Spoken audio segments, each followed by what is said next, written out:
welcome back to the Citizen channel. We're all staying safe and well, and we continue our look at the history of Manchester City since 1880. We weren't called Manchester City then, but that's where our roots go back to, and we carry on. This is a more modern look. We're looking at season, a fantastic, brilliant, wonderful season, 22-23. Where we achieved the treble, of course. We're looking back, and we've got to February 2023, so we're going to have a look at that today. And through the use of media, newspapers, social media articles, my own memories, my own thoughts at the time with summing up events and match reports, etc. So please join me for that, and it'd be great to hear your thoughts and memories as well on it. It'd be fantastic, and there is a little quiz to accompany this as well that is in 2 monthly segments, so check that out as well. We'll have a bit of fun. All the quizzes will be there as well. Please, if you're new to the channel, push that subscribe button, push the bell notifications. It's great to have you on board. Everything's City, of course, past, present, and as long as I can keep going with these things, a lot of history stuff. And as the season begins and ends, obviously lots of stuff throughout the season as well. So please join me. And if you can just press that like button, give that little like button a press. I'm trying to get between 20 and 30 likes. If you can try and get me to that target, I'll be very, very grateful. Yes, so what we're going to do is go on to February, and like January, a very, very competitive month. 7 games altogether. It couldn't really started any worse than a trip to, well, City's graveyard. Yes, the Tottenham Hotspur Stadium. We're not doing very well there, have we? On the 5th of February 2023. We had announced on the 1st of February, just going back 4 days, that Cancelo had made a surprise last-minute deadline day switch to Bayern Munich, just on loan, so paid his wages. I'm not too sure they were paying all of his wages or part of it, but yes, it sort of came right out of the blue, that one, although he hadn't been performing too well, and there was little murmurings about that. So obviously, that was announced on the 1st of February on the City side, although it all went through at the end of January. And some sad news as well also broke on the morning of this game. Yeah, Manchester City was saddened to report that our honorary president, Tudor Thomas, had passed away. Rest in peace. So on to the game. It was match day 21. It finished, yes, well, do we need to comment, really? Spurs 1, City 0. The team that day was Ederson, Lewis, Walker, Kanji, Aki, Rodri, Bernardo, Mahrez, Grealish, Alvarez, and Haaland. Peroni was on the bench, the new signing. There's no Diaz, no Laporte, no Gundo, no KDB, no Foden, all question marks that I put on my little match report. Where were they? And really, 15 minutes, that's where it all went wrong. A Rodri ball attempted to find Lewis is nicked by Hojbjerg, who does well to supply Kane, who puts it away, and it's 1-0. Plenty of half chances for us, but it remained 1-0 throughout until full time. Shots 12 for Spurs, 3 for us. 12 shots for Spurs, 3 on target. 15 shots for us, 5 on target. So another depressing defeat. We had 65% possession of the ball as well. And that took, interesting enough, I do a little XG. I don't really comment it much in these history vlogs, but as at that day, that took our XG at Tottenham Stadium to 9.79. So our expected goals were 9.79. Our return was 0. So not great. And this was not a great Spurs team. I commented at the time, but again, they were too good for us. Again, we wasted a chance to deal another psychological blow to Arsenal, of course. We're just not good enough at this stage. This is not a team playing like champions, I stated. Another Pep team that he's tinkering with, and Arsenal fans will have big smiles on their faces when they should be looking over their shoulders. Okay, we didn't know what was going to happen then, did we? At 11, we had obviously in the 11, Rico Lewis was playing left back. There's no Laporte or Diaz, as I commented on.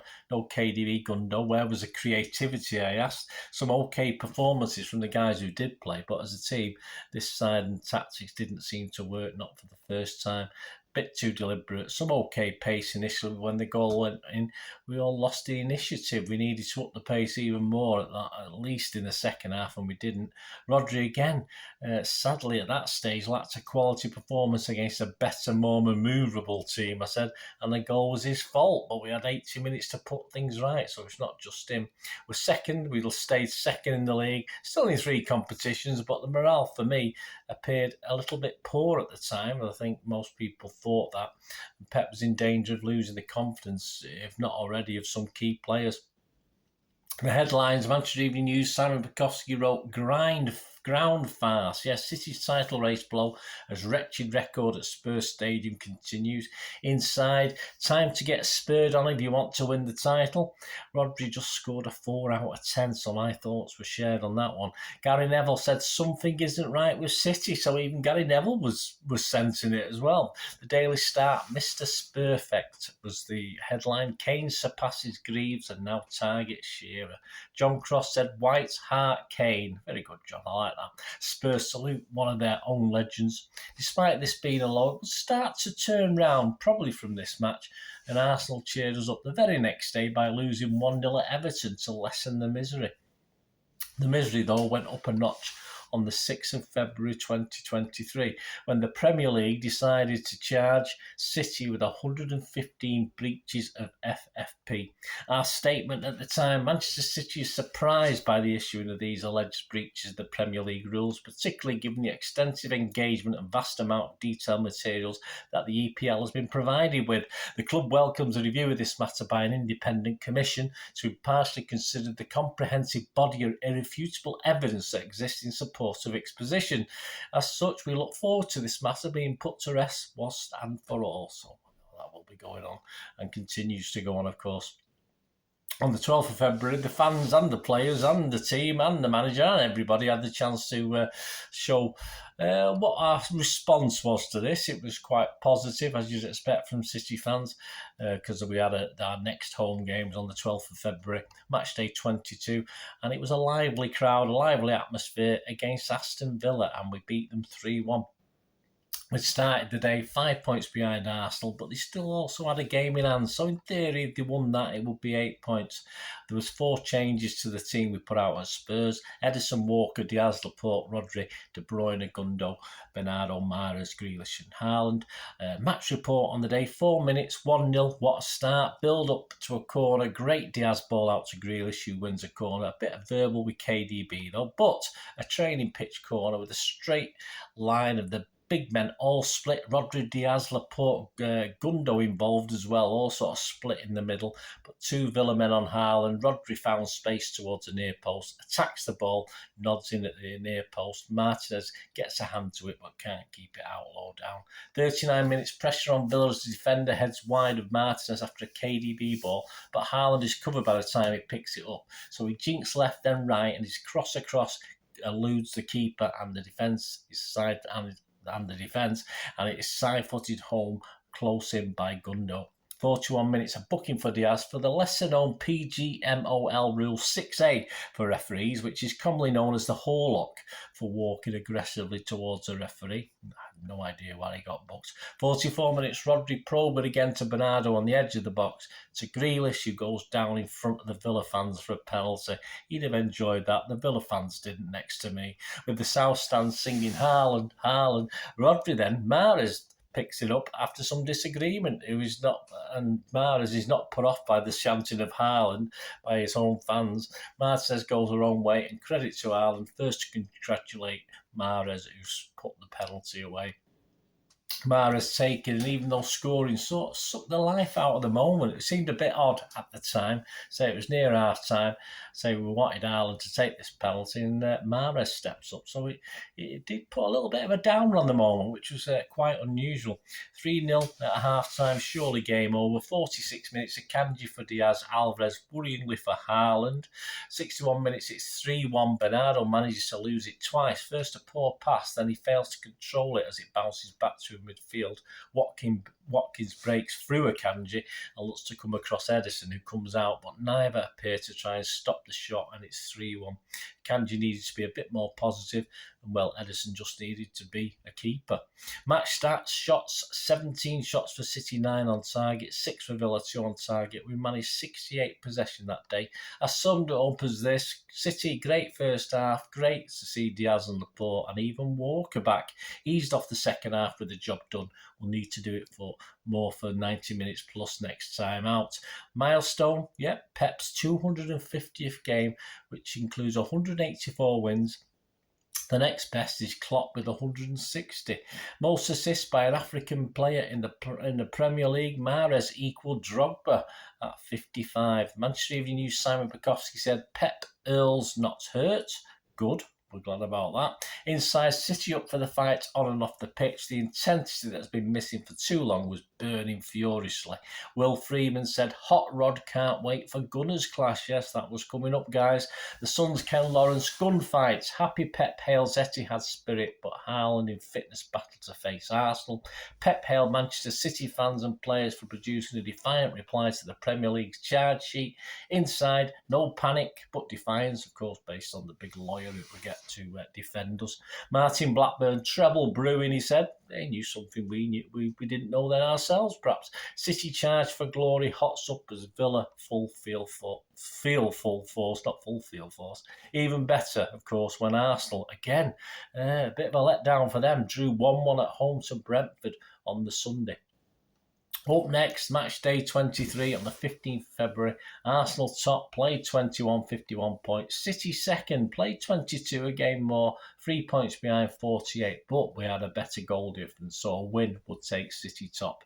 And it ended, of course, Arsenal 1, City 3 at the for once full Emirates 7:30pm kickoff. Our team that night, Ederson, Walker, Diaz, Aki, Rodri, De Bruyne, Gundo, Bernardo, Mahrez, Grealish and Haaland. The highlights, 24 minutes, Tomiyasu under pressure from Grealish hits a poor back pass to his keeper and it's set up nicely for KDB to nip in and float it over the oncoming Ramsdale, sneaking just inside the near post for 1-0. Previously, Haaland had pressurised his marker, whose less controlled backheader had fell to Tomiyasu. 39 minutes though, Xhaka, nice dink over for Nketiah, who lifts it over Ederson, who committed. It was in no man's land. His momentum takes him into Nketiah, and once the ball is cleared, Taylor, the referee, gives a very soft penalty. No idea in the ground why. I was there that night. We had no idea what had happened. Very confusing. Why no benefit of replays to see what Taylor's small brain saw? City did have a couple of chances to clear before this. Both Aki and Rodri guilty of poor balls out before this penalty took place. 42 minutes, it's 1-1. Ederson tells Saka where to put the penalty, which he does, with Ederson going the other way. Yes, it didn't quite work, mate, did it?